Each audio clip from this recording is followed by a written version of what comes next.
يوم يأتي لا تكلم نفس إلا بإذنه فمنهم شقي وسعيد فأما الذين شقوا ففي النار لهم فيها زفير وشهيق خالدين فيها ما دامت السماوات والأرض إلا ما شاء ربك إن ربك فعال لما يريد وأما الذين سعدوا ففي الجنة خالدين فيها ما دامت السماوات والأرض إلا ما شاء ربك عطاء غير مجذوذ فلا تك في مرية مما يعبد هؤلاء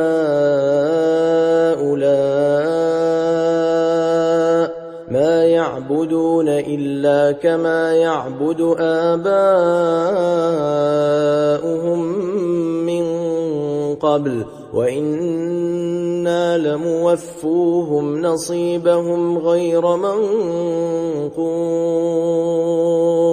ولقد آتينا موسى الكتاب فاختلف فيه ولولا كلمة سبقت من ربك لقضي بينهم وإنهم لفي شك منه مريب وإن كلا لما ليوفينهم ربك أعمالهم إنه بما يعملون خبير فاستقم كما أمرت ومن تاب معك ولا تطغوا إنه بما تعملون بصير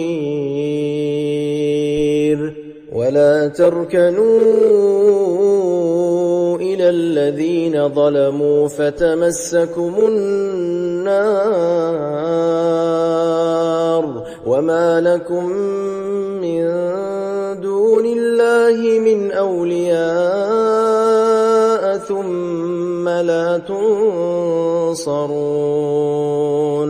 وأقم الصلاة طرفي النهار وزلفا من الليل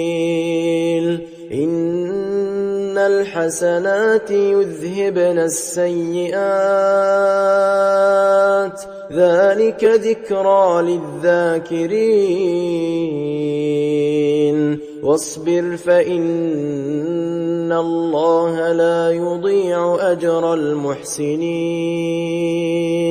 فلولا كان من القرون من قبلكم أولو بقية ينهون عن الفساد في الأرض إلا قليلا ممن أنجينا منهم واتبع الذين ظلموا ما أترفوا فيه وكانوا مجرمين وما كان ربك ليهلك القرى بظلم وأهلها مصلحون ولو شاء ربك لجعل الناس أمة واحدة ولا يزالون مختلفين إلا من رحم ربك ولذلك خلقهم وتمت كلمة ربك لأملأن جهنم من الجنة الجنة والناس أجمعين وكلا نقص عليك من أنباء الرسل ما نثبت به فؤادك وجاءك في هذه الحق وموعظة وذكرى للمؤمنين وقل للذين لا يؤمنون اعملوا على مكانتكم إنا عاملون وانتظروا إنا منتظرون ولله غيب السماوات والأرض وإليه يرجع الأمر كله فاعبده وتوكل عليه وما ربك بغافل عما تعملون